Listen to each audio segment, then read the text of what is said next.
Okay, and we are live.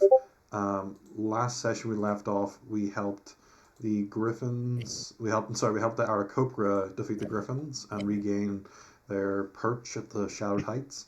We are now on our way to Sea Shepspa. There is maybe like another hour, 45 minutes of travel time there. So I have messaged one of you a question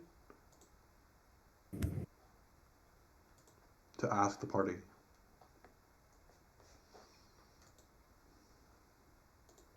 Oh, wait, what? Wait, do I ask the question? Yes, you asked the question. Yes. Yeah. Who do I ask it to? To everyone. Oh, what's everyone's biggest pet peeve? Oh my god. I cannot stand like on a restaurant when people left the food like almost the plate almost full, barely ate. Oh, Such a waste of food. yeah. I think in my case, that'd be greed. Like, why would people want to collect gold just for the sake of collecting gold?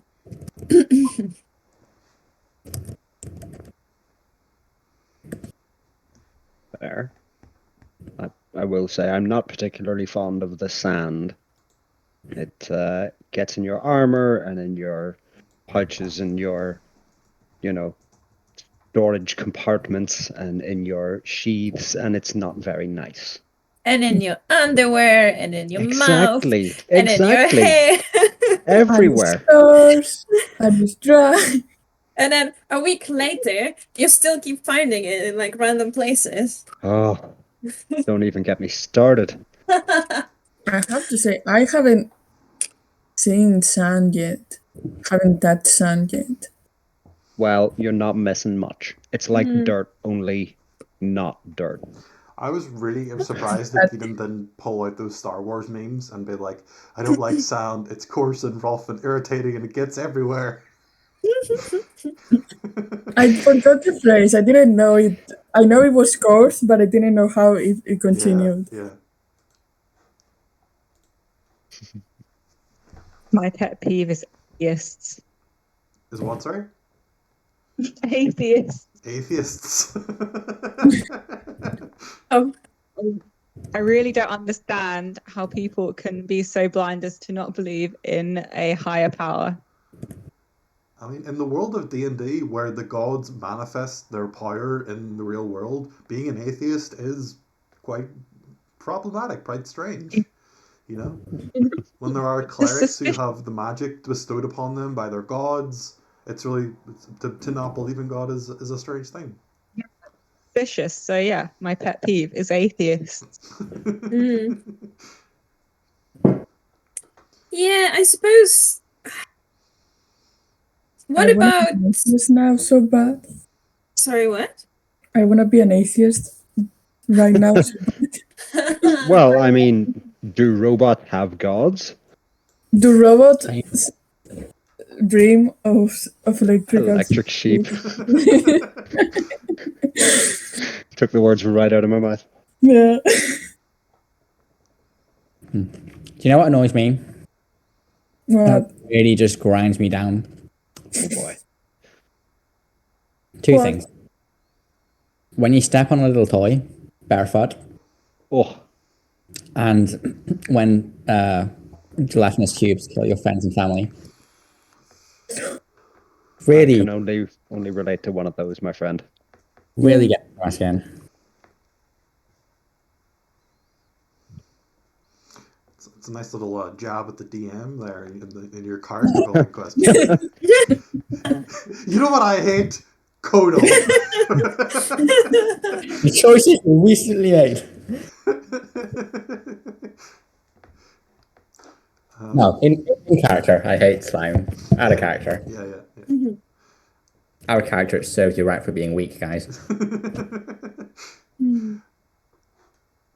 I have, as a DM, been running the game for like 5 or 6 years now, and I've had like 3 or 4 TPKs, and they were all within the space of like 3 or 4 months. And so I haven't had a TPK in like half a year now. So I think I'm in a bit of a dry spell at the moment. So maybe today I can right that wrong. Yes. Is that a But threat how or a about warning? no? How about no? How the last time before we started this campaign, you TPK the Christmas special that you did, or that we entered in that place? Which Christmas special? Because I've done a couple. Oh no, the Halloween special. Oh yeah, Halloween. Yeah. The Halloween was a TPK, but like in my defense, you guys were like facing like CR 1/4 monsters. Like you should not have been dying. They were just like normal zombies. Like There were 6 of them, and they continued to pursue us. yeah, but there were like Yeah, 5 you of said you. you should have gone with 5. We're getting a little off topic. Ah, yes, the classic zombie trope. They pursue and they walk in groups. Okay, anyway. So you're all sort of lost in conversation, and eventually you come across the town of Skiffjammer. So you're walking up towards the entrance, the primary entrance, and you see that there are 2 elvish men standing maybe sort of 5'6" each, and they've both got like visors covering their face, and they're both armed, carrying spears. Would I know how to behave in this city? So, because you have lived in sea chefs, but you know that it's not common for guards to stand guard outside the city walls. Well, I say I kind of relate that to the party. That's suspicious. That's weird. I will reveal more of the front. So you can see that there is a large wall, maybe sort of 15 to somewhere between 10 and 15 feet high, and it extends east to west as you're walking up. Anything else you'd like to do on the way up, or? Are there anybody like post apart from these 2 guards? Are there anybody else making guard, or like? You can sort of look up on the walls and you see that there is the occasional guard, also armed with a visor on, sort of walking and keeping patrol along the walls. Do we know what kind of visor is it? It's kind of like a space helmet basically. That is like a bit like sunglasses. So it's like a tinted single piece of like glass that like covers the face. It sort of obscures them, but you can sort of see their face through it. This is a typical attire for a astral elf, which these are. Okay. Are astral elves normally guard? Like you said, they're normally not on guard outside. Yeah. Okay. But they are normally members of the guard. Yes. Okay. It is normal to have the town guard walking around the city, but to have town guard posted up at the entrance is not common. Okay. Are they gonna try and stop us?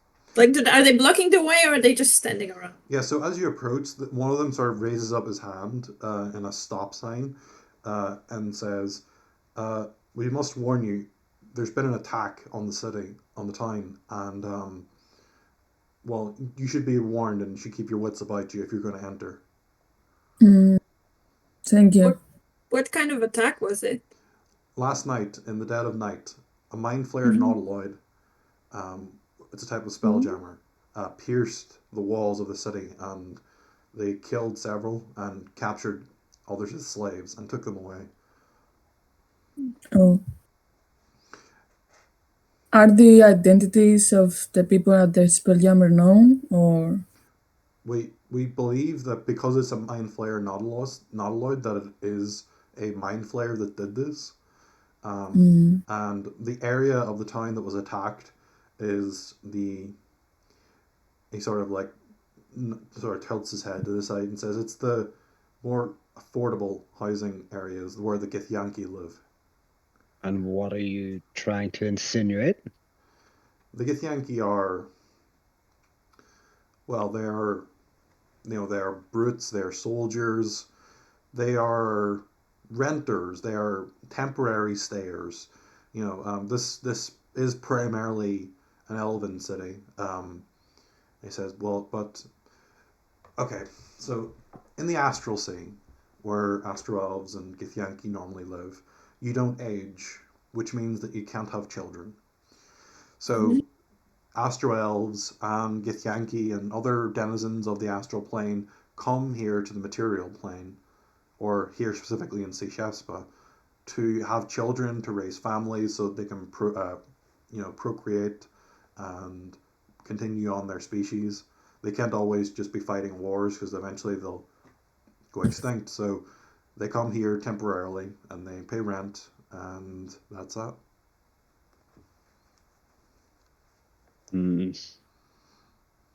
Okay. Is there anywhere you recommend us to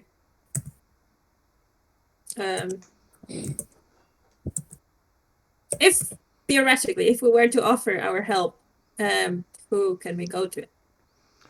He says, well, there's at the moment, I think Vrakith, who was a Githyanki, he was the pilot in last year's Skiffjammer. He won it, and from what I hear, he's assembling a group of adventurers to go with him to try to hunt down this mind flayer nautiloid. Okay. Thanks.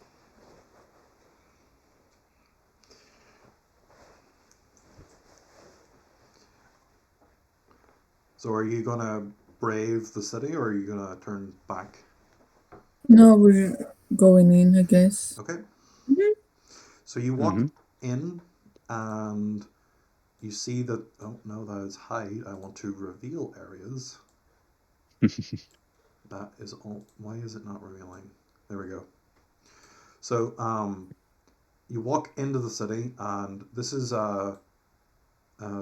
familiar to Marta's character because you lived here before. But here at the entranceway to the left and to the right are the larger houses owned by the Astral Elves, and there is a large town square.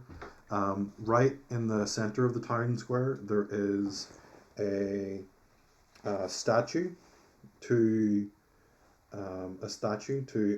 what looks like a Githyanki woman, and in the town square there is a Githyanki sort of standing up, basically on a soapbox, and he is he's shouting out, and he's got like a small crowd of maybe like 15 Githyanki around him listening to him. And what's he saying? He's too far away for you to hear right now. Right. You'd have to get a bit closer. Shall we head a bit closer? Yep. Okay. Sure. So you make your way up the sort of the central canal. I say canal, it's a central street, walking towards the large monument. And as you do, there is a pair of Githyanki sort of walking along, and they appear to be in like very heated debate. Oh boy. What are they saying? They're saying, I'm telling you, it flies tentacle first. Oh boy. And the other one's like, you idiot. It uses the tentacles to propel. It goes shell first.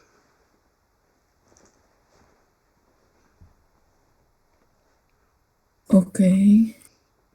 Very quietly, I address the group and just say, right, real quick, is one of them taller than the other? Or are they both about the They're same both height? about the same height, yeah. Okay.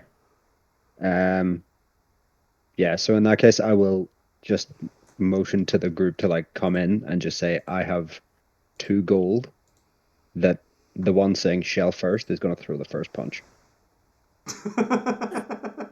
I'll meet your bed. Okay. Yeah, I'll take that bet. Why not? And then I'm just going to watch. Okay, well, basically the two Githyanki are just sort of in very heated debate, and they both seem to think that their answer is self-evident. And one of them is like, "Listen, it goes towards the tentacles because it uses the tentacles as a ram.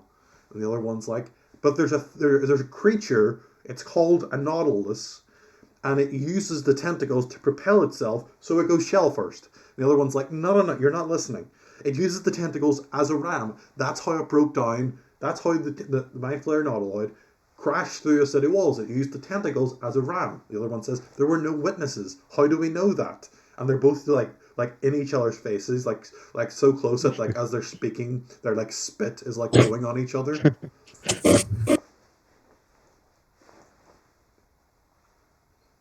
Okay. I think I'm like, but are they the guards or they're just two They're random just two people? random Githyanki. Oh, okay. I'm like, Interesting that there were no witnesses. May I approach and ask them what they're arguing about? He said, we're not arguing, we're having a discussion. I am right, he is wrong. I'm explaining to him why he's wrong. Okay. Just out of character, Yeah. how much silver is there in one gold piece? 10. And I think, isn't it? Can I offer one of them 5 silver to punch the other one? He says, listen, the town guard is on high alert, and I don't want to be a reason for them to start cracking down on the Githyanki. 5 silver is 6 not silver. enough. 6 silver is also not enough. He said, you would need to pay at least my wages for the year, which is 12 gold. And at this point, the other one begins to slowly back off.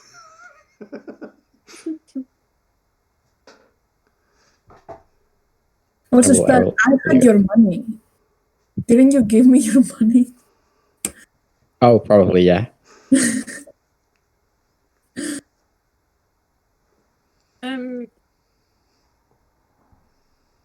Yeah, should we move on to the soapbox? Yeah. Okay. Yeah.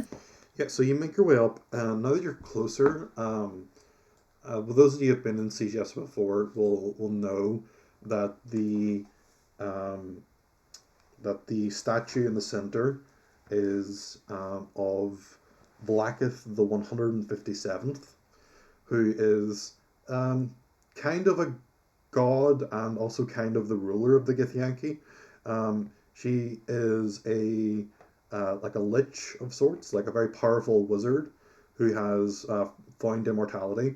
She is considered by some to be a god and considered by some to just be a very powerful mortal, or perhaps even just to be an immortal on the mortal planes.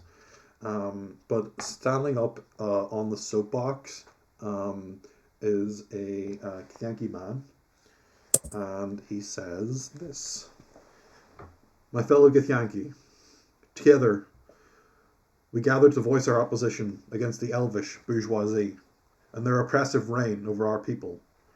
For too long our labour has been exploited, our freedom suppressed, and our voices silenced.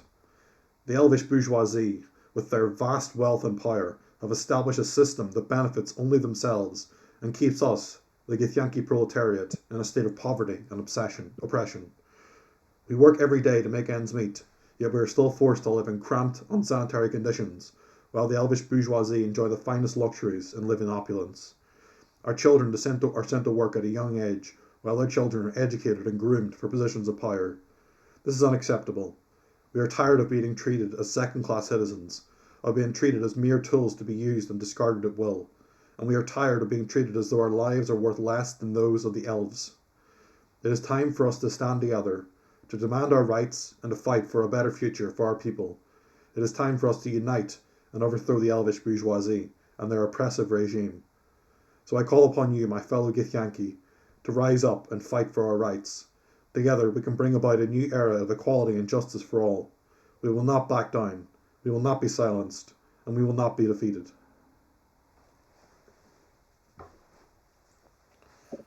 Are people cheering? Yes. And they begin to Does chant his anybody name. else? They begin to chant Does his name. anybody else feel like inciting a revolution today? We have business to do, so And they begin could it chanting wait the until name. we... They begin chanting the name Varaketh. Wait. Veragus. You will remember that the guards mentioned as the star pilot who won last year's Skiffjammer. Okay. Ah, Is he like still in the soapbox, or is he coming down and stuff? He's sort of like, he stepped down and he's sort of shaking people's hands and he's sort of being like patted on the back and everyone's sort of like cheering him on. I kind of want to make my way towards him. Yep. Yep. You can make your way beside him if you like. Sure. Anybody coming with me? yeah, sure. I kind of like scoot towards him, and then let me know when I'm in front of him. Yep. I so follow. While so we have we have Raylia and we have Keenan. What's your character's name again, sir? Ulfgear. Ulfgear. I have it written down somewhere. I just don't remember where it is. I think It is on Roll20 as well. Okay. If you have names on. Okay. Oh, oh, hold on. Lisa's having. Hello. No, I don't know why it keeps disconnecting. I'm sorry. Oh, that's fine. So we have Relia and Ulfgear heading towards Vrakif. What's everyone else doing? Following. Following? Yeah. Yeah. I'm Okay. Sure. Yeah, so you all make your way to the center of town, and there is Vrakif. What would you like to say? I'd like to ask him what his plan is for starting this revolution. He says, well, we need to kick out the elves. Well, Would yes, I I- think we gathered that much. Would I know him from where I lived in the city, or not really? I don't know if you would know him, but you would know of him. Okay. He says, this has been a temporary stop-off point for Githyanki so that they could have children and age, because the astral sea does not allow such things.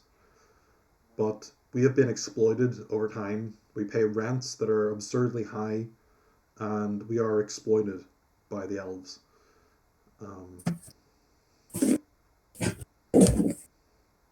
Before you start the revolution, we want to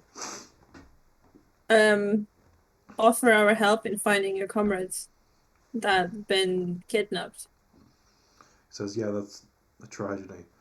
We're really not sure exactly what has happened. Basically, there was a mind flayer nautiloid that attacked in the night. No one caught a glimpse of it, which was strange. And we lost maybe like 10 or so people were killed in the attack, and maybe another 15 or so were taken hostage, perhaps as prisoners or as slaves. We have heard tale from the observatory at Starsguard that the Mind Flayer Nautiloid is essentially directly above the city in wild space, orbiting around the planet, and we fear that they may be coming back for another run to try to kill and enslave more people.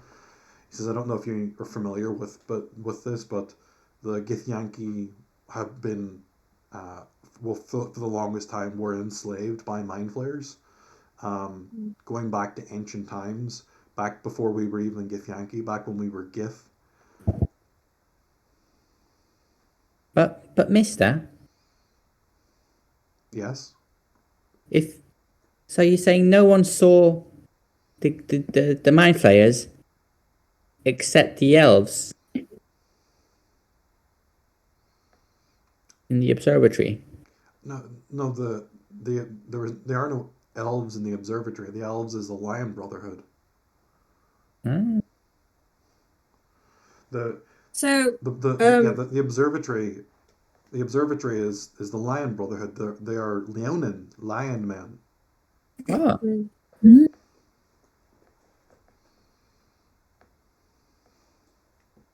Well, we might be able to do something about the Skiffjammer that's over the city, because we found one that it's still broken, You but we find one what, want to sorry? fix You find one what? a Skiffjammer, but Uh, it's broken. oh, okay. Well, I know the Institute, which is connected to, which is over here, which is connected to the city. Mhm. They make new spelljammers. I'm not sure if they repair broken ones. Yeah, we were sent there to talk to them, but we heard this. Yeah.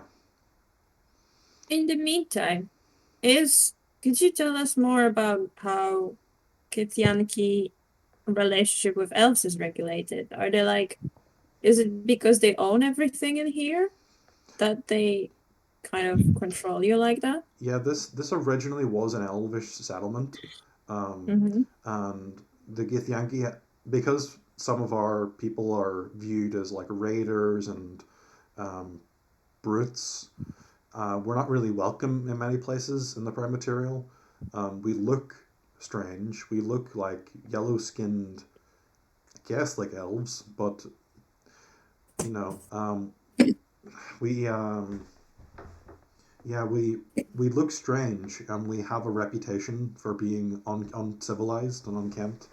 And this is really the only place, at least on Thorix, at least in this crystal sphere, that will even accept us and allow us to stay. So we're sort of, our hand is forced. We have to stay here because no one else will accept us, and we stay here and we're exploited. You know, we are essentially slaves without the formality of slavery. Do you know any of the elves leaders? Any names? There is. Sorry, I've got my notes on a couple of different pages. No. Um, Sillin is the current mayor of Sea Shepspa, Sillin Galanadel.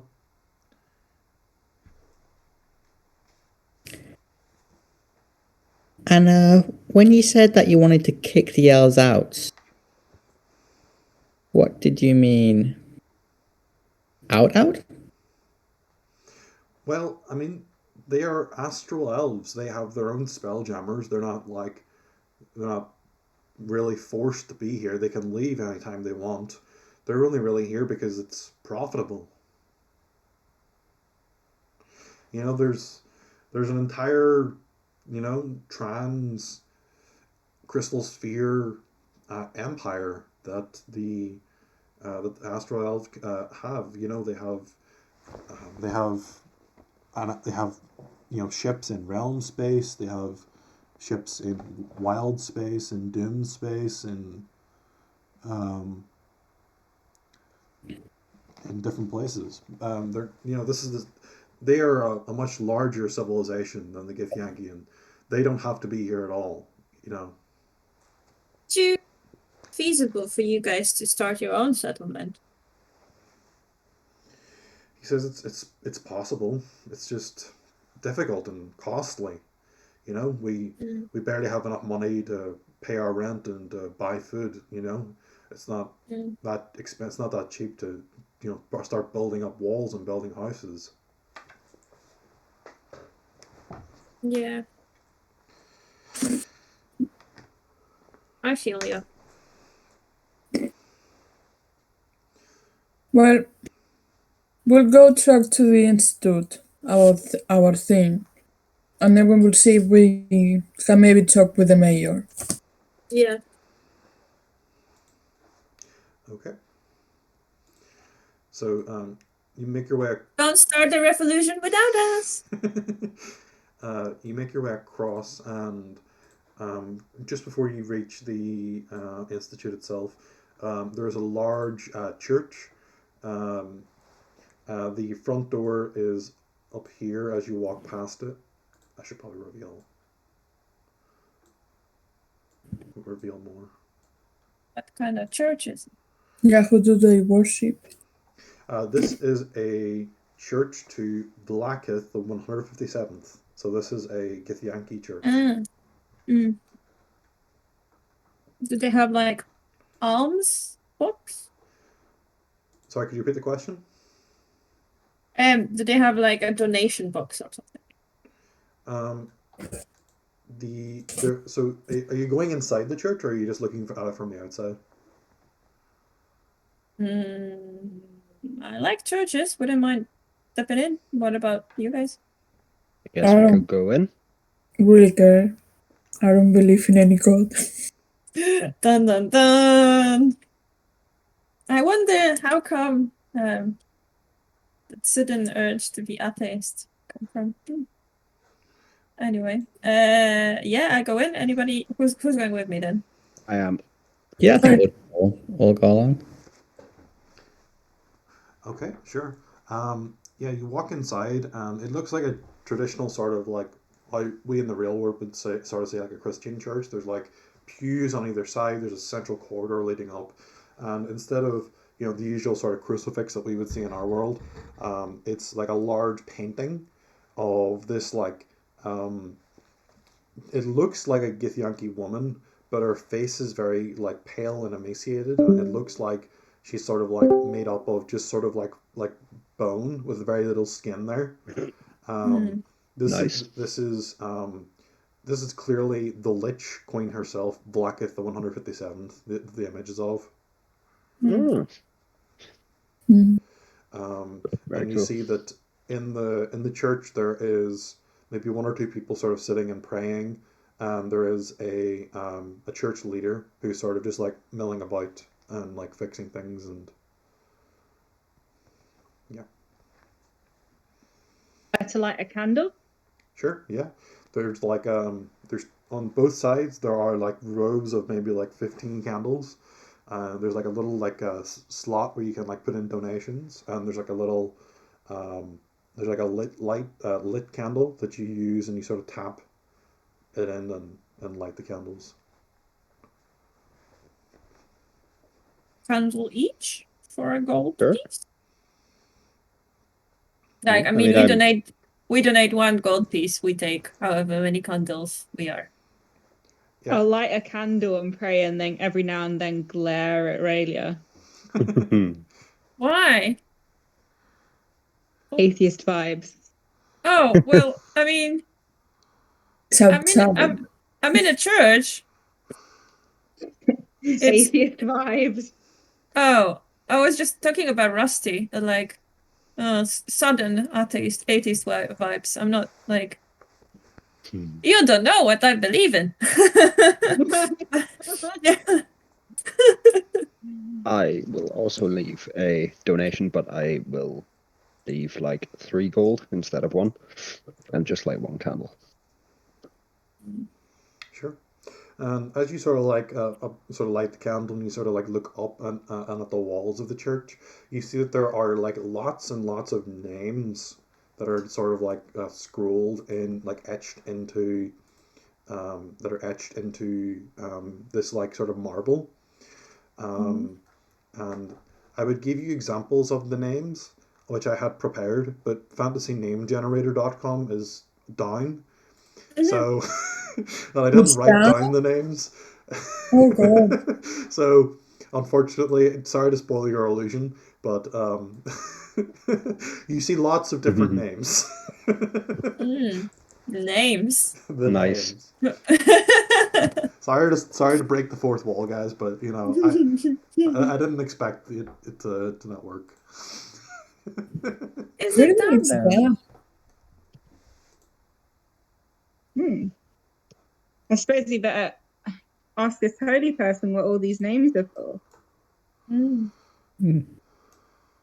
I ponder who they might have been, people with all those names. Yeah, so the man, the Githyanki man, comes up to you and says, "Welcome, visitors. My name is Vlad. Blood.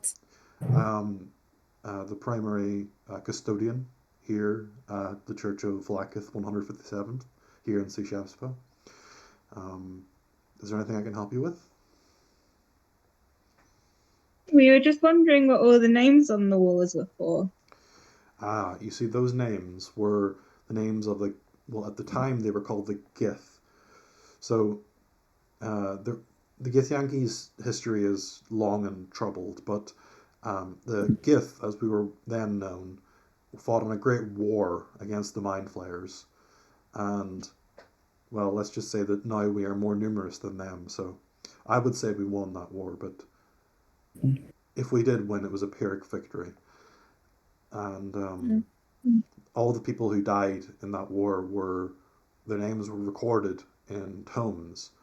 And now here in the modern day, we score those names onto the walls of our churches so that we may never forget what they did to us. I see, and sorry to ask maybe a sensitive question, but do you think it's related to the recent tragedy that's happened here? Do I think what is related to the tragedy? The war. Yeah, we've long since been at war. I mean, I would like to say it had ended at points, but really it was more stalemate than peace treaty. We haven't had a mind flayer attack on Thorix here in Sea Shepspa for generations. I do not know why this particular mind flayer Spelljammer attacked and why he seems to be sort of like welling up and crying. He said, sorry, but I lost some good parishioners and some people who were very loyal to Queen Blacketh. It's very difficult for me to talk about this. Well, we would like to offer our deepest condolences. Is there anywhere that we can pay respect to the families, or He says, in the northwest of the city where they attacked last night, there is currently a vigil is probably not the right word, a remembrance that is being paid to the families of those who lost people, right where the break in the walls is. Do you have, who's the current police force head? The town guard is completely controlled by the Astral Elves. Right. Have they been involved at all? I mean, they asked some questions and they've been knocking on doors, taking a register of who is here and who isn't here, trying to figure out exactly who went missing. But I mean, if you're asking my opinion, I wouldn't say they've done particularly that much. Okay. And does the town have some spelljammers of its own? He says yes. The Githyanki do have some void cruisers, and the Astral Elves have their mana wars. The Astral Elves keep their mana wars parked outside their houses in the south, and the Githyanki keep their void cruisers in the southwest of the city in a large sort of pit with suspensions. He says it's kind of difficult to describe, but the Githyanki, and he seems to be sort of excited, but hard to find his words. He says, so in wild space, gravity doesn't work like it does here on Thorix. There is a plane of gravity, so you can stand on the top deck of a ship, or you can stand on the bottom of a ship, if you imagine a sailing ship. So in wild space, gravity is planar. So there's the air bubble around the ship, and then you can stand on the top or the bottom. So Githyanki void cruisers have a top deck and a bottom deck, as though you sort of glued two sort of traditional sailing vessels together. Whereas Elvish mana wars look like more traditional. Well, they look like insects, but they look like more traditional, almost like a seafaring vessel. So because of that, you can't just land a void cruiser on the ground because it would destroy the masts, and you would destroy the underside, basically. So what they do is they have like a large sort of suspension system to keep them off the ground. Cool. Would it be safe to assume then that the one that we have carried back is a man-o-war? Because they look more like creatures? Um, Or have I completely misunderstood that? hold on. Looks like a mosquito, ours, right? Yeah, I thought it was a Yeah. mosquito. So Yeah. okay, I'm gonna say that you don't know what an elvish man-o-war looks like because you haven't actually seen them sort of through the gates down in the south. But with the way Fair it was enough. described, elvish man-o-wars, elvish ships are made to look like either insects or like trees.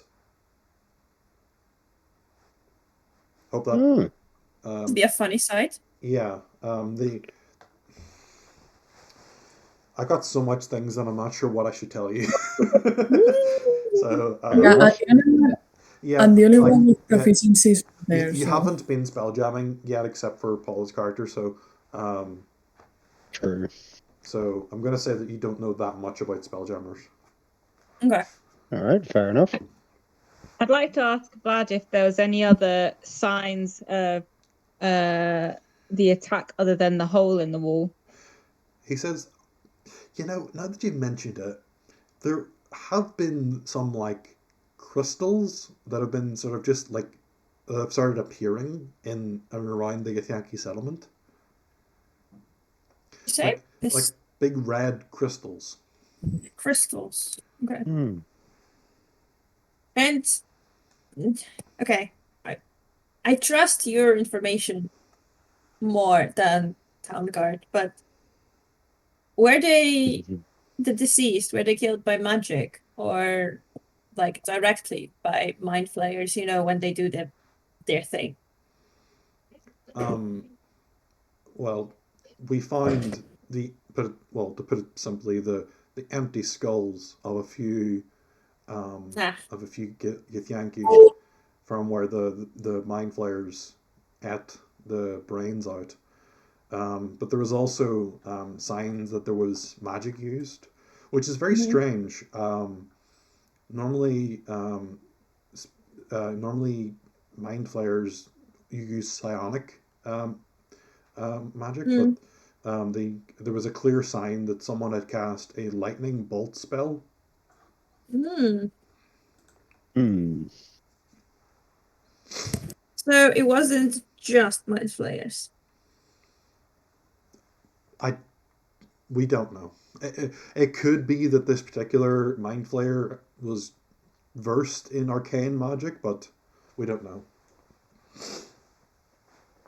Suspicious. And have any guests seen a mind flayer? No. Well, none that survived.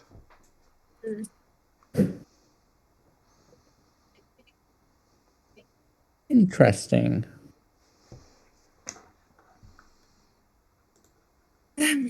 Well, shall we contemplate life for a bit longer and then move on to the university? While they were in the church, could I have done like a perception check to see what the people are like? How is the town or like the people near the institute? Just to see the vibe. I'd let you give me a medicine check to do that. I don't know if perception seems right. A vibe check is medicine. Oh, nice. Okay. Cool.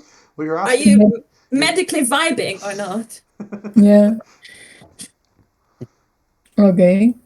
I suppose, yeah. Like all systems checked, stuff like that. So I guess. And 10. yeah, what's the general vibe of the people? You get the impression that like you sort of like look at them and you see that they've got sort of like bags under their eyes, and you get the impression that they might be tired. Now that could just be because they were woken up in the middle of the night by the attack, but it could be something else. You don't know. Interesting.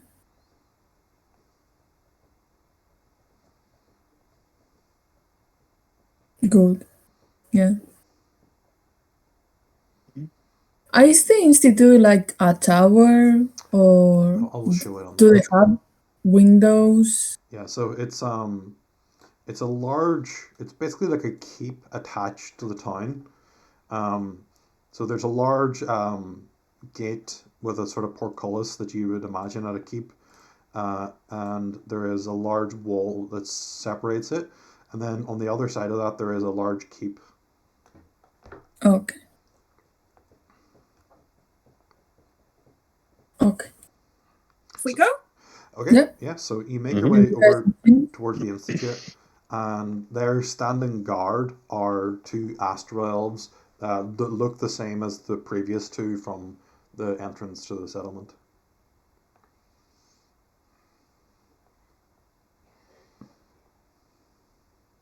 I Hello. tip my non-existent hat. They say, sorry, are you students at the institute? Yeah. Mm, We're trying to be. We are here to meet the what's his name was. Wait, yes, I have it somewhere. I know the alchemist, not the alchemist. Sorry, that Not was a the place. yes. No, that guy. The alchemist. No, Was it? no, wait, the alchemist is Patrick. It's the other Yes, guy. sorry. Wait, I have it written down. God knows where. The boss of the university. What's his face? Yes, I had the name written down somewhere. Oh God. Should I put them out of their misery or should I let them continue this? Not just fumbling. Wait, the headmaster, I found it. The headmaster, Vitiliat Turilari. It's also written as I heard it. So it's Vitiliat Turilari. Wasn't that then like I the sister in the oh fuck it is. No, it's the headmaster. Well. I just I don't think we had a name. We definitely had headmaster, but I'm not sure about the name. He says, well, the headmaster is quite a secretive man. Very few people actually get to meet him. Well, he must have an assistant or like a secretary, right? we were sent by Lord Ashcroft. Lord Ashcroft, I see.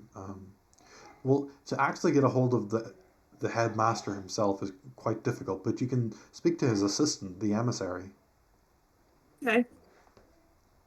Show us the way. No, you wait here. I'll bring the emissary to you. Okay. I can't that let you works onto too. the grounds. We'll have Alright. The only people Okay. who have permission to go onto the grounds are teachers, students, the headmaster, and the emissary. And you guys, apparently. We stand outside.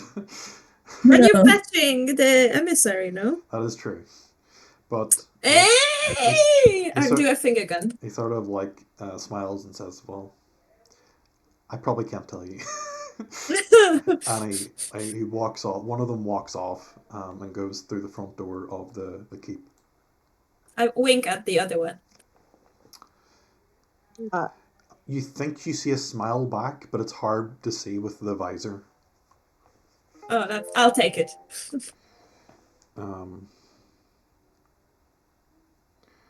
Sorry, did Lisa say something?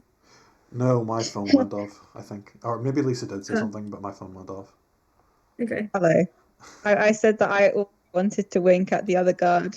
Oh, yes, that's important. But it didn't follow me. So I guess we both winked at them. 2 winks equal a blink. Is he smiling more now? Yeah, sure. Eee. Okay. I like making gesture to high five Mr. Winter. After like maybe 5 minutes or like No, wait. Do I get a high five back? no, It's important. he leaves you hanging. Oh, oh no, I mean Mr. Winter. I want to high five with Mr. Winter. Oh, okay. Oh yeah, I would do like a fist, like I was going to fist bump you, I changed to fist. and then I changed to a palm. I like fist her palm, and yeah. Well, I this grab went this your one. fist and shake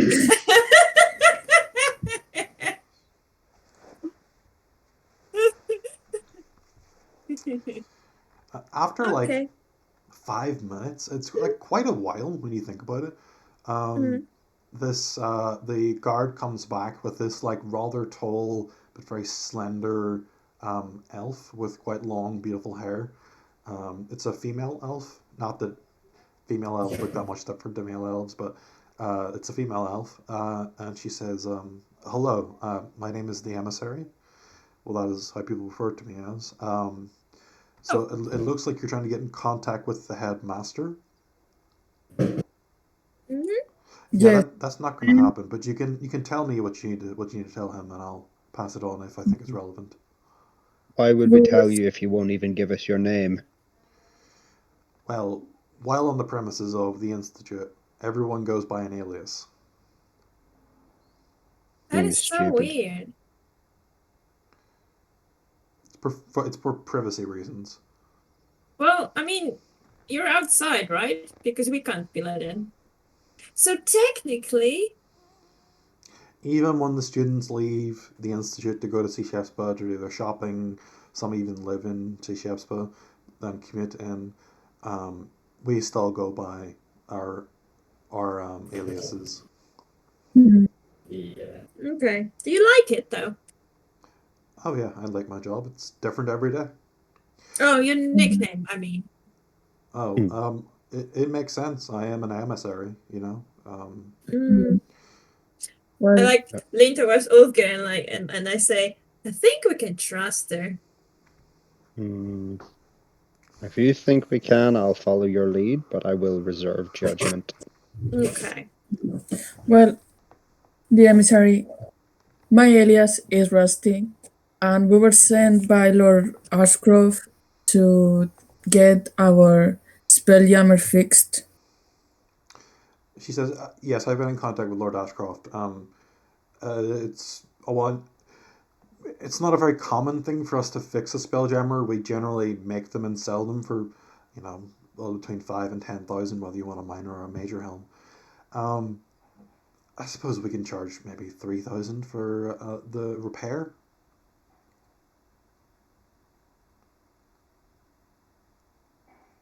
To Lord Ashcroft. Yeah, I was just thinking that. Because you were the one who wanted it fixed.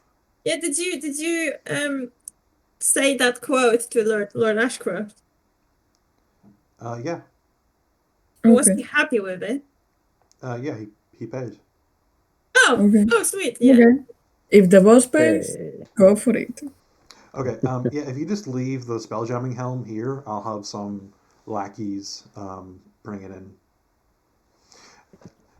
We're not actually sure how damaged it is at the moment, but it should be fixed in the next couple of days. So Yeah, it wasn't that badly. Also, if you could maybe make the helm a bit bigger for like the big guys like us, I say Ulfrid and me.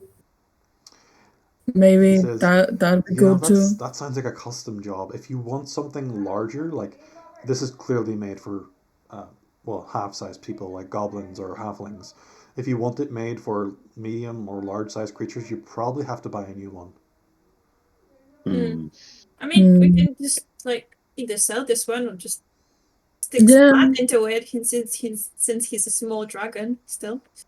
Yeah. But like Okay. he can go in horizontally.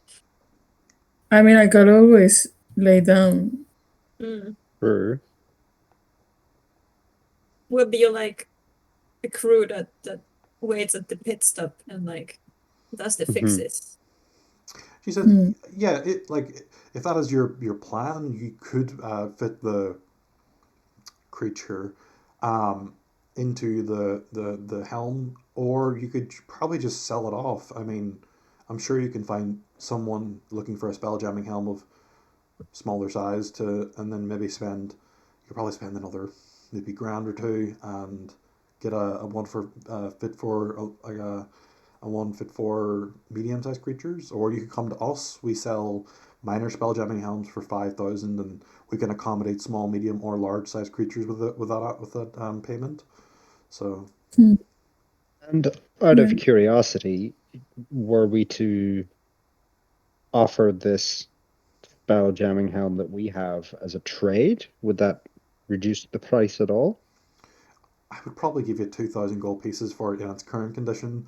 Lord Ashcroft's willing to pay another, well, we quoted 3,000, but we arranged a payment plan involving other goods. It's a bit complicated, but yeah, he's probably going to profit maybe like 1,000 gold pieces afterwards.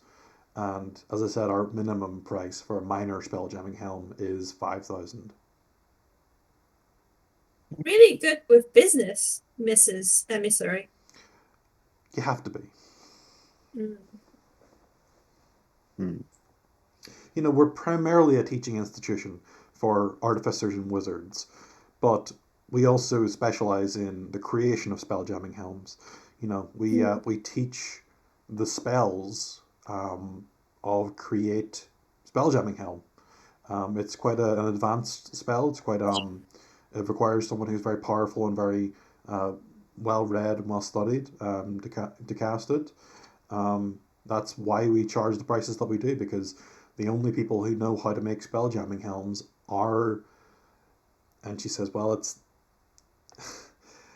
the complicated. It's the Mercane or the Arcane. It's a long story as to which term is correct, but the headmaster, he's a race of creature from wild space called the Arcane or the Mercane. Some people say Arcane, some people say Mercane. It's a whole complicated thing. Okay.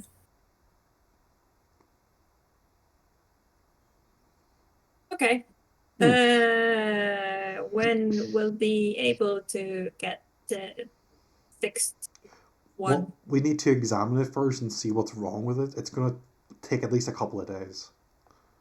Okay. Okay. We'll come in 3 days or so. Yeah, sure. We could send a raven to Lord Ashcroft. I believe he has a communication device with you. He does. Oh yes, he Yeah, can. we can contact you through Lord Ashcroft. Okay. Oh, thank you.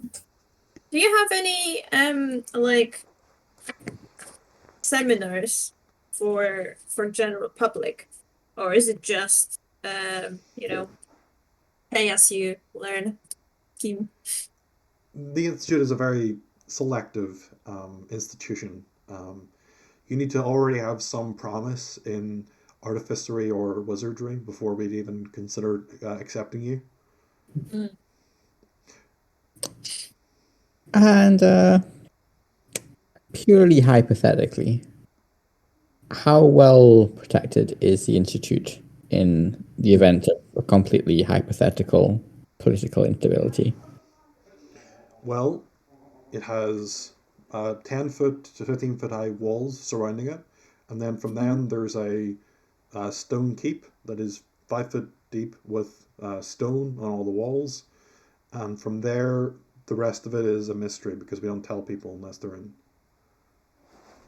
So in case of like sudden mind flayer attack, you guys would be okay. We'd be safe, yeah. Okay. And then will you? Sorry, could you repeat that? And then will you, if the town is attacked, will you let people in to save them? As I said, we're very exclusive in the Institute as to who we allow on our grounds. Yeah, but in a case of emergency, not even then. Not even then. We're sort of our own little ecosystem. We may be attached to Sea Shipspa, but we're very separate. Right. Do you have any involvement in helping, you know, with the victims of the recent attack? No, so wizards and artificers do not learn healing magic, so we would be of no help. Okay. Are you not curious what caused the attack, though? I know that you're separate, but it's something wrong, very close to where you're currently based. Does it bother me? Not particularly. I see. And she sort of turns at this point and snaps her fingers, and two burly men appear from out the door and pick up the spell jamming helm and bring it inside. Oh shoot! I could have. Never mind. She says, "Is there anything else, or can I go about my day?" Oh no. Have Right. a most beautiful day. Oh, there was something else. I can't remember what. But we definitely wanted the headmaster for another reason. Oh, Well- the artifact Oh dagger. yeah, yeah. We met Kat, the bounty hunter. Mm-hmm. Oh yeah. She told us about the artifact wielding wizard.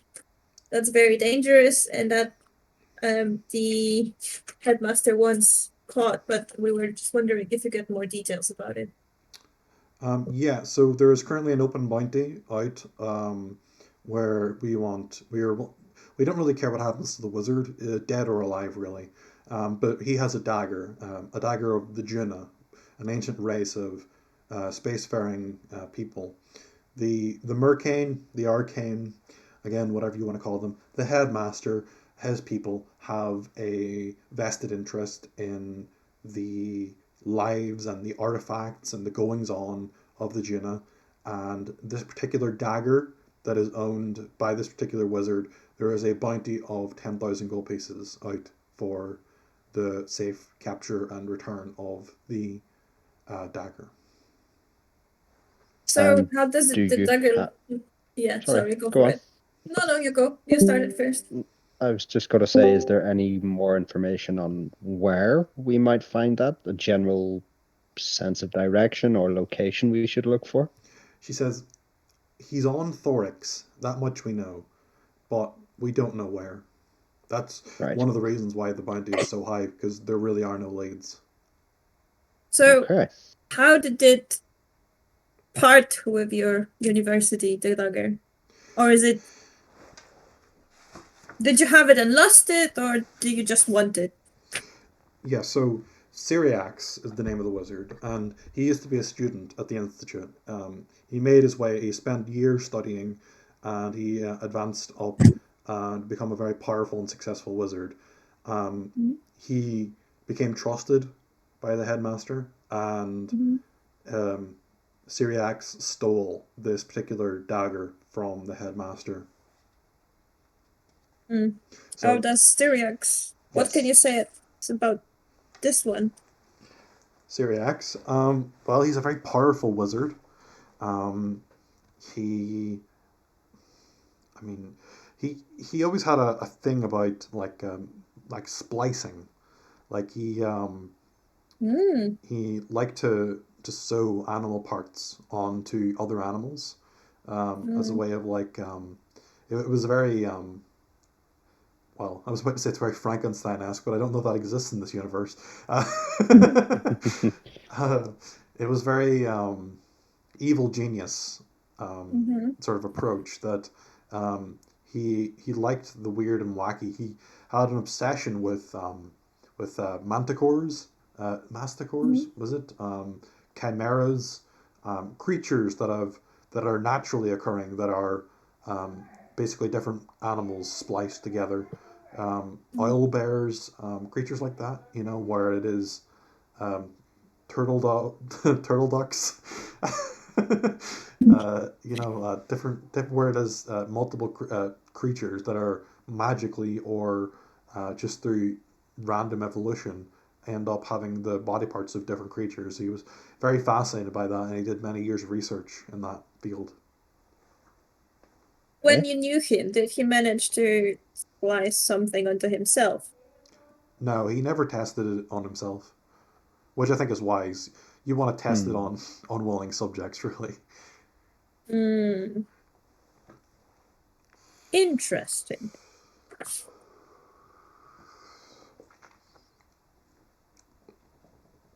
Is there anything else, or can I go with my day? No, not yet. I'm not thinking. Anything particular about the dagger? What does it do? So it's a magical dagger. It's very proficient at dealing damage and hitting, but it aesthetically it's tri-pronged. It's like how do I describe this? It's like imagine a three-pronged star. That's how the blade looks. Ooh, okay. Okay.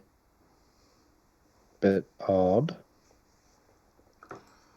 I could probably draw it on the map. Well, it's okay. Just because it's like, so there's like a small circle in the middle, and there's Someone took a screenshot. Undead. can you see that on the map? It looks like a shuriken. Yeah, something like that. Little But it's a knife. Like there's a hilt as well. Like there's a hilt that goes like that.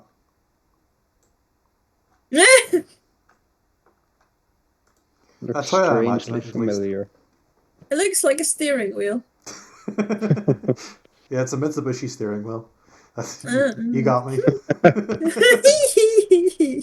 No, so like, where is the like? How do you hold it?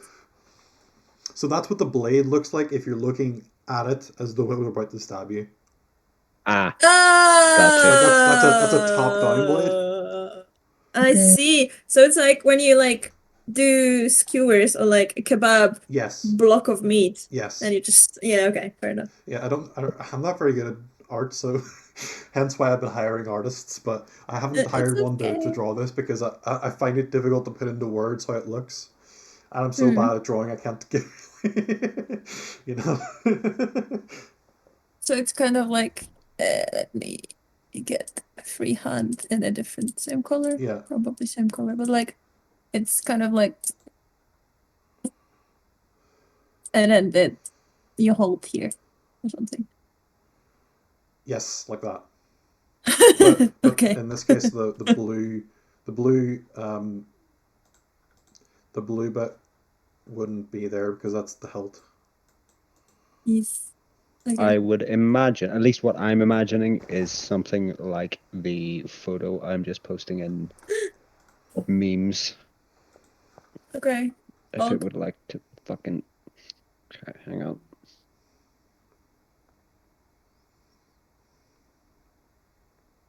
There we go. Oh, I sent it twice, god damn it.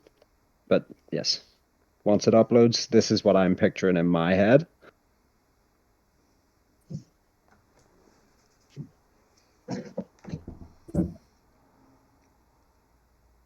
It's still not coming through, Keelan. Is it still uploading? Yeah, it's still uploading. All right. Yeah. You need It's a big dagger. I live in the middle of nowhere and I have full fiber. Yeah. I upload. No, it's because it uploaded like 4 times. Oh, okay. I upload. So I upload cancelled that and it's coming on now. these like 2-hour long sessions to YouTube faster than it takes for YouTube to process it. Wait, who drew bacon? Nice. Kebab. It's a kebab spit. It's work in progress. Ah, okay, fair enough. Yeah, that works. Thank you. Right, that should be it now. Eventually. There we go. Ooh. Yeah, something like So cool.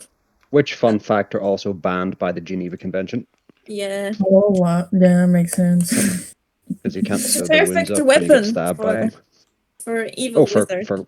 For combat and for, nefarious deeds, absolutely. But you ever get stabbed by it, pray. Unless you're an atheist, then what do you do? Okay, so I've got Die, I guess. I got the image on the screen for people at home. It looks something like that. That's a good analogy. Cool. Allegedly banned by the Geneva Convention, but yeah, yeah. Nice. So, yeah, does he have like a house that you know of? We believe that he has a wizard's tower somewhere on Thorix, but we don't know where it is. Uh, And you like I think I know. Do we what? Sorry. you like him? No, No, I'm he saying this stole is from the Paula headmaster. talking. Of course not.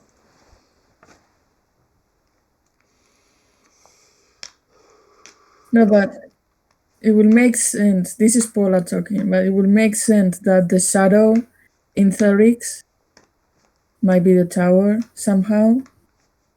Oh, on a different plane. Yeah, or something. What's the other shadow then? It Yeah, was, actually. But can we just ask an expert? Is there any sort of like shadow expert? oh yeah, we could ask the lady, the emissary. Mm. Yeah. Sorry. What's the question? Emissary. Yeah, have there been any shadows without anything casting a shadow around? Like, because we found some mountains with some Aracrocra that they mentioned a shadow without anything casting it. It was just there. Does it ring a bell about anything, or I'm Are you familiar. familiar with the phenomenon in general? I've heard of the Shadowed Heights. Yes, there are a mountains just south of Sishepspa, where the top of the mountain, for no obvious reason, was in shadow, despite there not really being anything visibly stopping the light. yeah?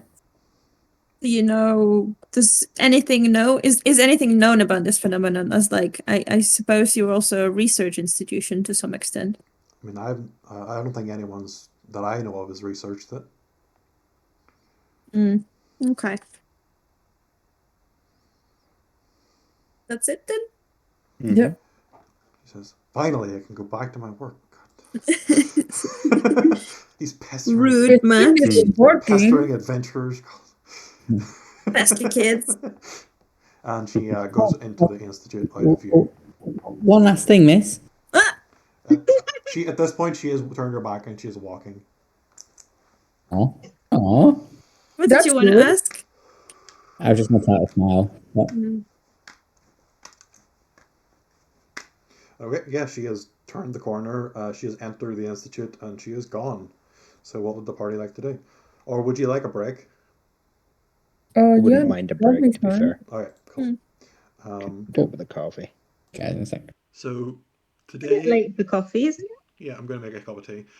Today, I'm recommending Starman by David Bowie to listen to while we're taking a break. So, yeah. Okay, I'll see you guys in like 5 minutes. See y'all.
I'm back.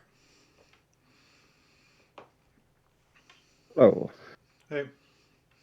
I'm also back. nice. I mean, Did you get your charger sorted now? Yes, I'm not sure how. And I went to the place, and apparently the door was locked. But then she appeared with the charger, so Oh. I'm not sure if she like kicked the door in or something. Hmm.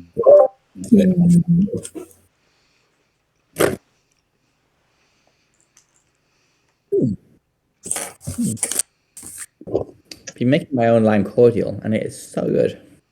Nice. Lime cordial. You made I it. want to, I want to try out this old cocktail recipe, but in the old recipe they call for roses lime cordial, which you can still get, but the recipe's apparently changed a lot, so it's better to make it.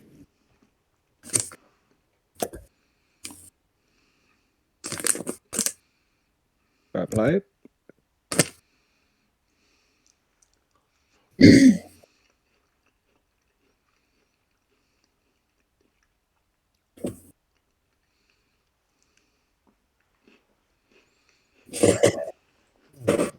I don't want to go to work tomorrow. Yeah, me neither.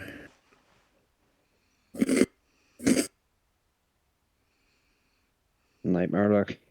Thankfully, I have Wednesday and Thursday off, but like the team that I've been moved to at the minute are just they test my patience. Let's put it that way.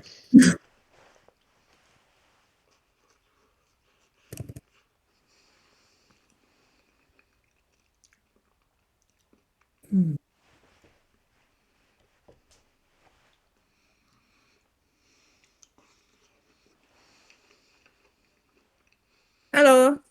Hello. Hey, Hey. Is everyone back and ready to... That's it. Oh, I think that's everyone, right? that's weird. Oh, gimlet! I've been wanting to try gimlet. Very good. There's like a little bit of chartreuse. So good. Okay. So we've just had an encounter with the emissary outside of the Institute. What would we like to do?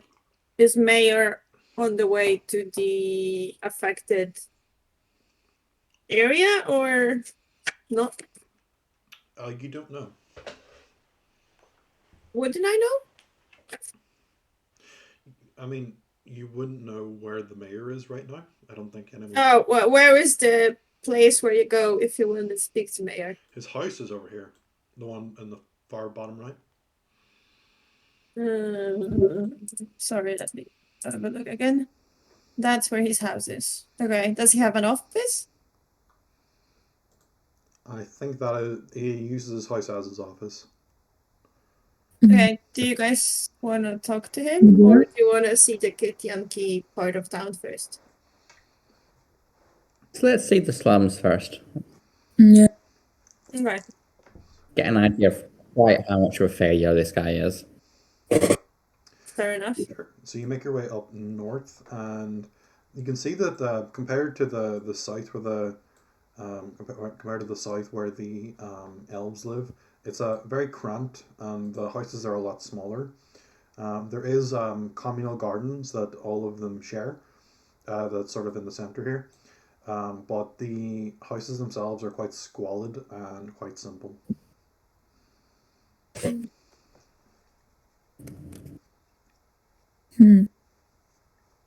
One thing, I forgot if the stone that we have for Lord Ashcroft, we could also speak to it. Yeah, it's like a permanent message. So you can speak to Oh, him. Provided please. you're on the same plane, you can speak to him at any time. Okay, I just wanted to send him a message and tell him we just dropped the Spelljammer, and yeah, Okay. talk with the emissary. Just wanted to let him know. Yep. And yeah. Mm-hmm.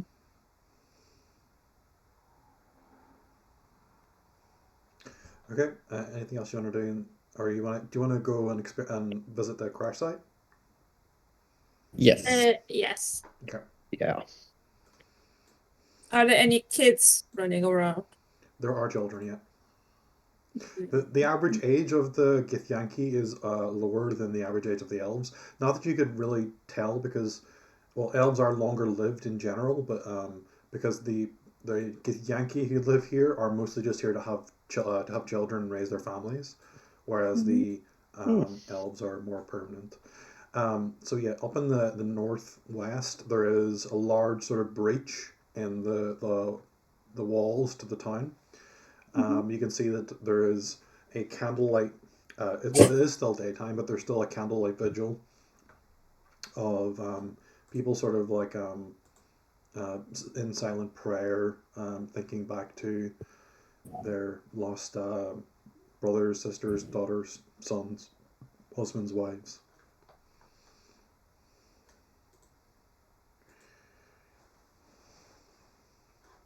As we walked around town, at any point have we spotted any buskers? No. Okay, good to know.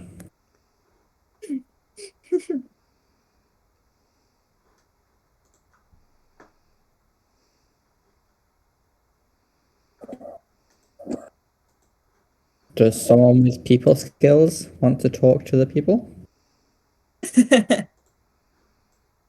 Could do. Not sure what to ask though. Hey, how is it hanging after your sudden death or disappearance of your loved one? And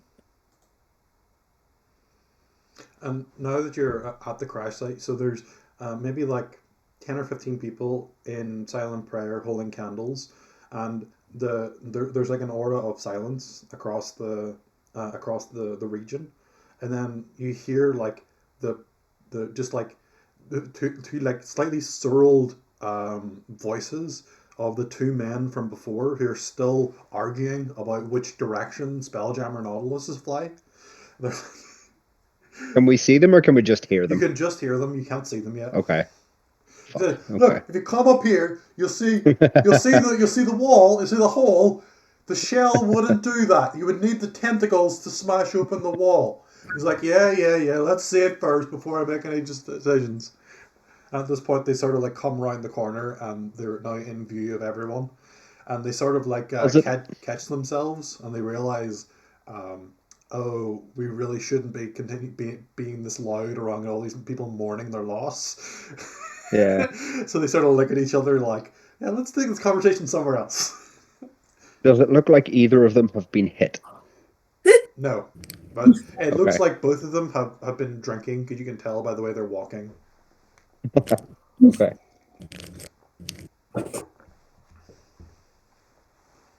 Is there anybody like not focused in mourning? Like, I don't know.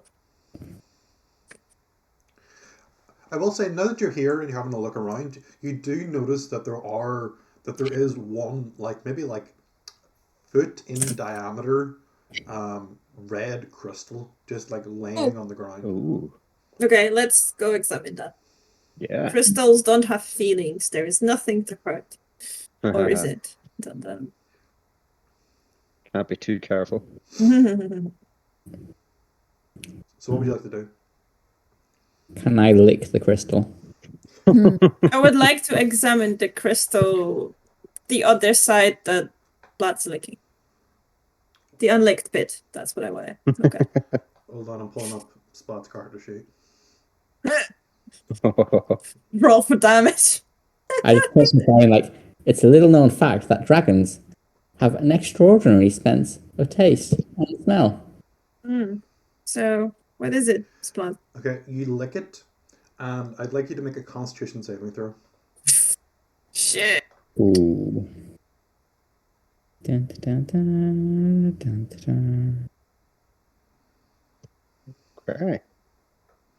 15? Yeah, nothing happens. I lick it again. I don't.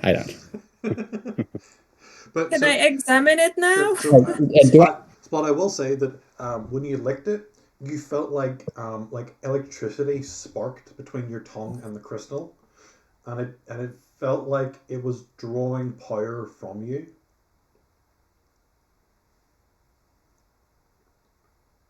Can I see if it has electricity? I think I figured out what this is. It's some sort of dragon catalyst. It gathers dragon energy. I would like to hold my hand on Splat's face so that he can't reach near the Yeah. gem thingy. I want to touch it and see if my mechanical hand also feels the electricity. I need to look at your character sheet. Sorry, I know it sounds ominous, but I can only remember so much. Yeah, you still haven't told me anything about that potion I drank last session. Oh yeah. I'm still worried about that. You probably just processed it already, to be fair. Yeah, the effects have worn off at this point, and it didn't matter. I remember what it does, but it didn't come up. So, What was it? so I'm not going to tell you, Rusty. Oh, that means we have more. Rusty, can you cast spells? Yeah. Okay, I would like you to make a Constitution saving throw. Oh fuck. Examine it before people lick it and touch it and destroy it with their. Oh, okay. Well, maybe the spell DC was Yeah, so 15. You touch it, and like a spark of energy like arcs from the tip of your finger to the crystal. Ooh. And you notice that it feels really cold. It's cold. Minute. I would like to examine it. Please, let me before we all So die. give me in either Arcana or Investigation. Investigation, please. That is 13.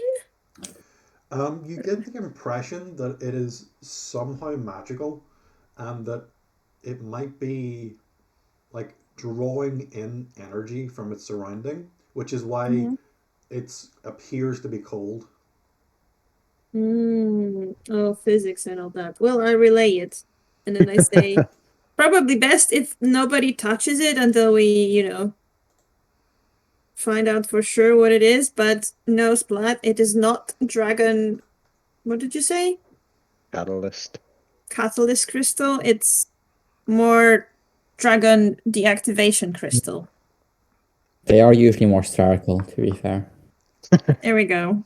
I let Splat go, but I'm still ready to grab him in case he I wants to still click it again. think it'd be best to keep it. Maybe wrap it in a cloth. How big Is is it growing out of the ground, or is it just lay on the ground? It's laying on the ground. How big is it? Okay. It's around a foot tall, maybe a foot wide. It looks like it looks like a salt crystal, or like some sort of maybe a ruby or a sapphire, but it's like a red color. Did it taste of anything in particular? Sorry, could you say it again? Splat. Sorry? Could you say it again? Did it taste of anything when I licked it? Or? It tasted of pain when the electricity hurt. It tasted like ouch. That's Spicy. a plant-friendly language. Guys, I've tasted something like this before. I'm sure you did. Can I throw my scimitar at it to try and break a small transportable chunk off of it? Sure, roll to attack. Are we doing like shenanigans next to the candle vigil, by the way? Well, we can't move. It's very big, isn't it? It is very big. Hmm. They did kind of don't know have if that's- a vigil Don't here. know. Yeah, roll damage. Okay. Oh, my computer's frozen. I can roll damage for you. What's your strength modifier? I can't do anything. 1 second. I lost my mouse. Okay. How heavy is it? I've got, what's my strength modifier? Yeah. It's 0. Okay. So you throw your scimitar at it, and it like impales into it, and it just sort of like wobbles there. It doesn't actually. It's not actually a force to shatter it. Oh shit! I don't know how heavy it is. How much? Is it 10 pounds or less or more? More than 10 pounds? More than 10 pounds. Hmm. Well, if you can chop off something that's 10 pounds or less, then I can magic hand it to like a bag or something. So, can I walk around to the opposite side of where the scimitar is sticking out of it and just like golf swing it with my mace to try and smash it into pieces? Okay. 1 cubic foot of quartz weighs 145 pounds. So I'm going to say it weighs Wow. around the same as that. So it weighs around 145 pounds. Gross. Cool. So you're swinging at the scimitar with your weapon. No, so the scimitar's lodged in, right? Yeah. I want to go around the other side and hit it from the other side. Yeah. So that if it shatters, the scimitar's not gonna fly out, if that makes sense. Yeah, sure. Or if it cracks, it can be pulled out a bit easier. Yeah, roll that. Okay. I get the feeling I'm gonna regret this. Where's my? Oh my god, it's been. Okay.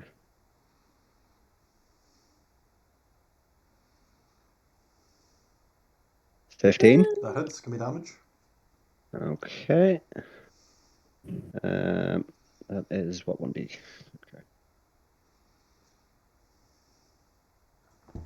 4. You swing down, and it shatters in half.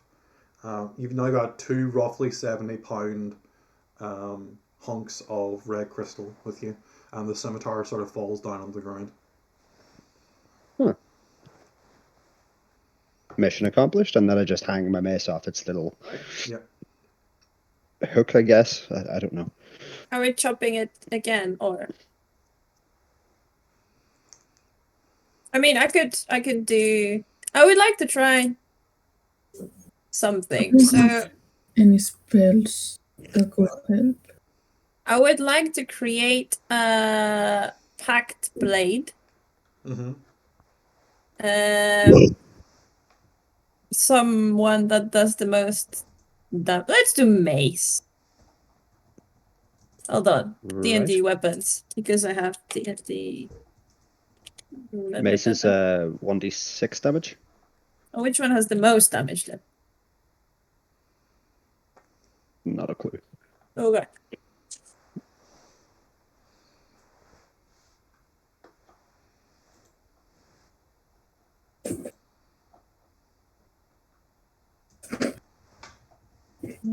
Fucked up the blade, fucked up the blade. See chapter 5 for weapon options. I don't have a chapter 5. Well, fine. D&D weapon option.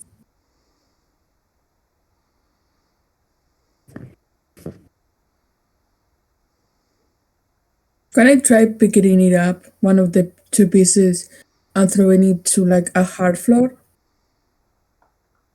Give me athletics.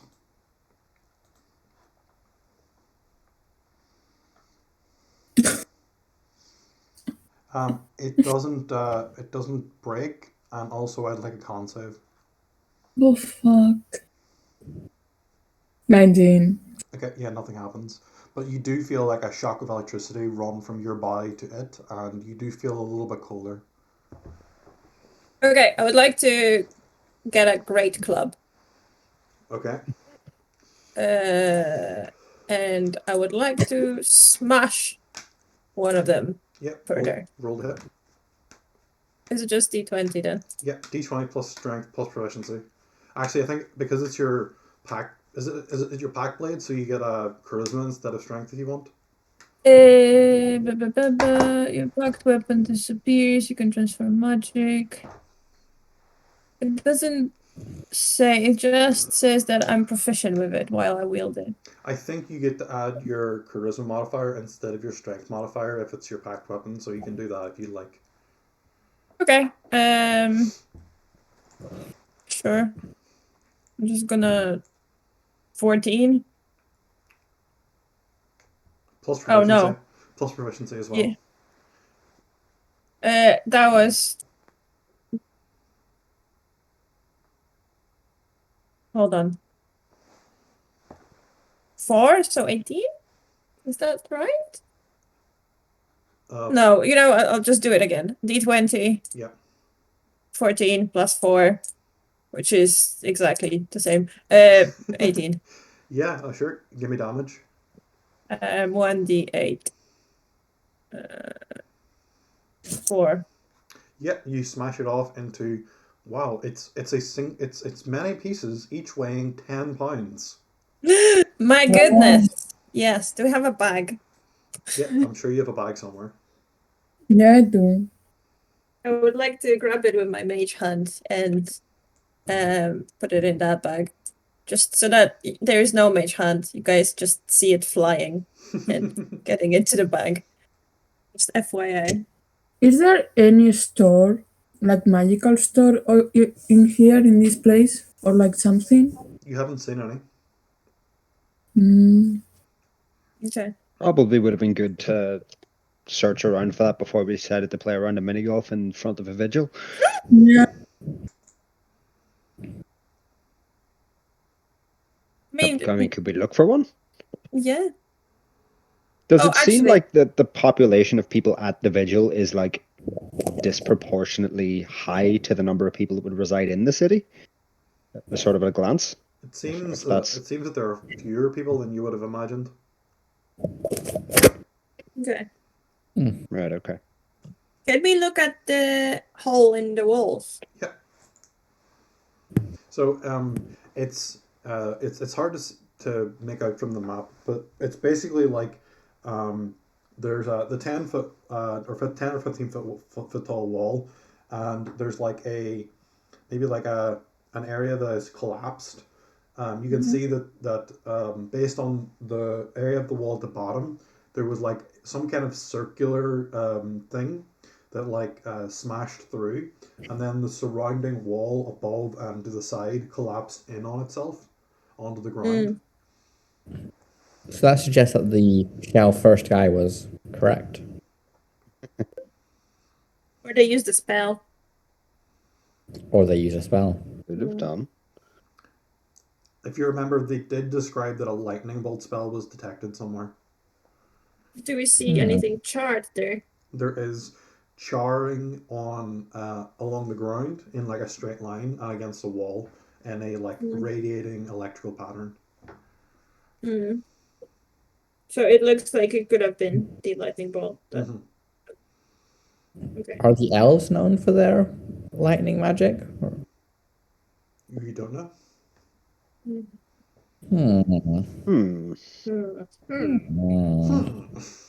They just turned into Minecraft villagers. Yeah. Give me. What can you get me for? What currency do they use? Carrots? Emeralds. Yes. What? What can you get me for this minute, bro? Okay, I feel we are probably being quite disrespectful at this point. Fact What is do you different in suggest? Or, like, different cultures. Before this point. Ooh.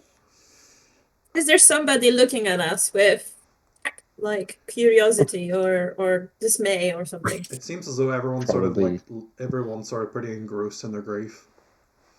Oh. Oh, They don't care about that. Engrossed in their grief is my next metal band, by the way. Nice. Yeah, I would go talk to them, but they don't seem. Basically, they seem they would hate being interrupted more than they hate us just pittering, pattering, and clubbing this red gem thingy.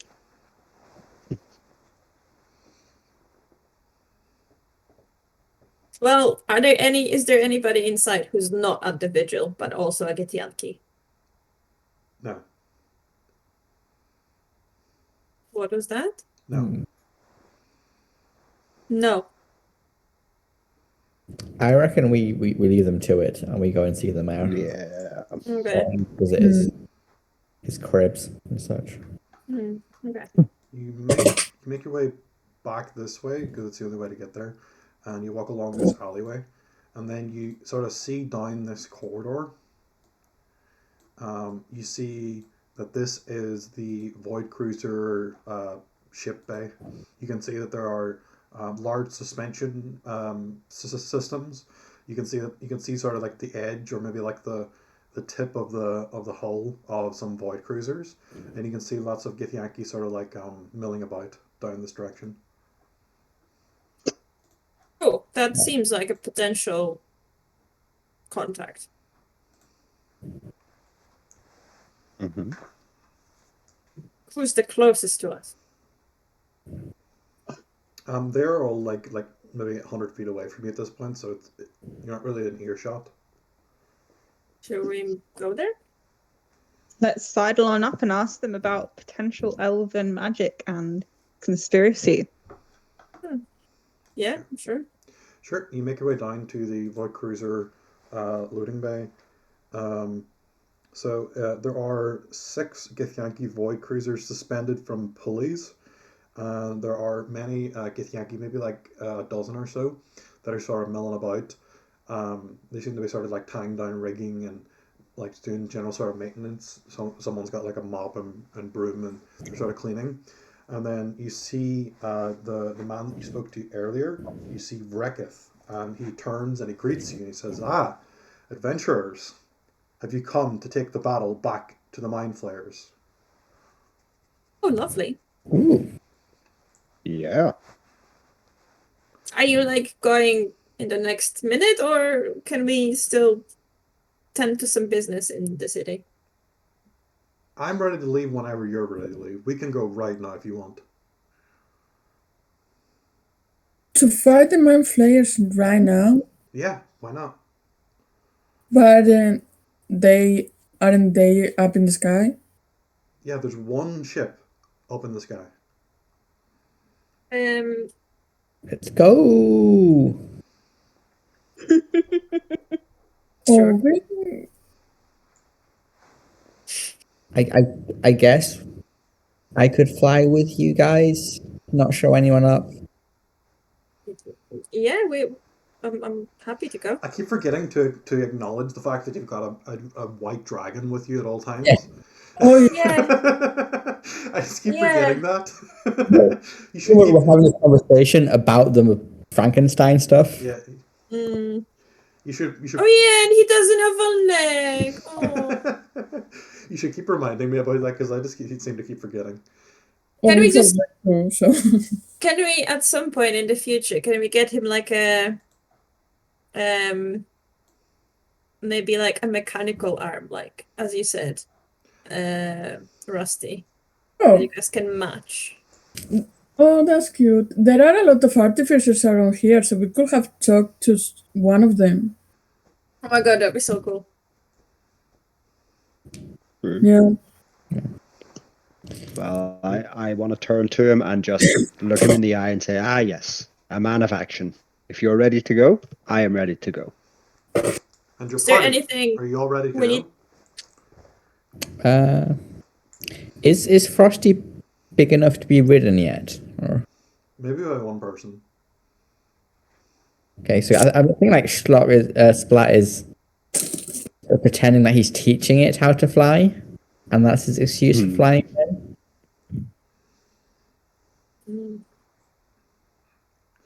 Okay, so is the party going up into space? Yeah. Yes, so Absolutely. Okay. Why not? do they? So we're going on their Skiffjammer. 1 second. Do the guards have the helmets just because it's fashionable or because it protects from mind flayers? It is useful in space in that it stops glare from like the sun, but it's not to prevent mind flares exactly.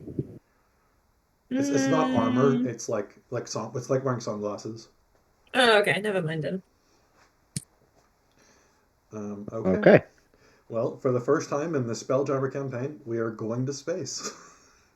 I want to go like try going like on different decks to see that I can actually not fall off. Yeah. So I'm gonna like narrate a bit. Everyone gets on top of one of the Void Cruisers. It can host up to like 20 people, but Blackith, Vrekith is taking you lot up on one, and there appears to be sort of maybe like another dozen people hopping on another Void Cruiser. Vrekith sits down in the spell jamming helm, and he says, I haven't done this in a while. Hopefully I'm not rusty." And he cracks his knuckles, and he sort of like beams into the machine, and his head sort of rises up, and this like magical aura begins like surrounding him, and then it begins to fade as it sort of appears that the seat that he's sitting in begins to infuse with his magic, and he says, "I'm giving up most of my magic. Luckily, I've still got this ring. All of my normal spells, all of my cantrips, all of my spells, all my magical energy is being drained just to power this ship." And the ship begins to sort of like lift off, and it sort of teeters left and right, and there are sort of like rigging that is like attached to it that it's sort of like falling away as it's rising up into the sky, and then the ship just continues to rise up vertically, and you see that there's another ship coming up maybe like a couple of minutes behind you, and it's basically just like an elevator. You're just sort of like sitting around waiting for the ship to come into view.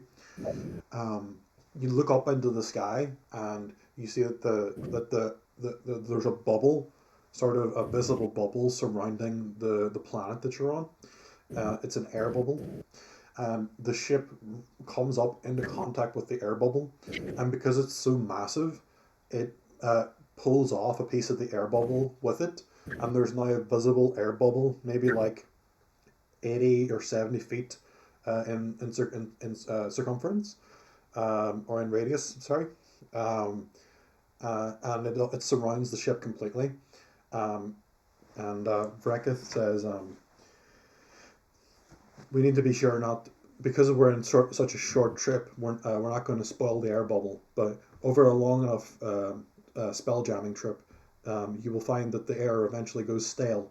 That's why some elves like to keep plants and living plants on their ships to help freshen the air." And then the ship begins to rise, and in time you see off in the distance this mind flayer nautiloid, which I will post an image of in the chat. It looks just like a nautilus, which is an actual creature that lives on Earth. Amazing. Which does go first though? It's currently stationary. Oh. Damn. I do want to ask, knowing about Spelljammers, Yep. do I know that it's common for all the Spelljammer to drain your energy, or is it new for me seeing that these specific ones drain your magic? So there are different types of spelljammers, but the most common one, the most common type of spelljamming helm, is one that drains your magical energy to power it. There are. Can I have an Arcana check, Rusty? I would like to help. Yeah, you can have a help with that. Okay.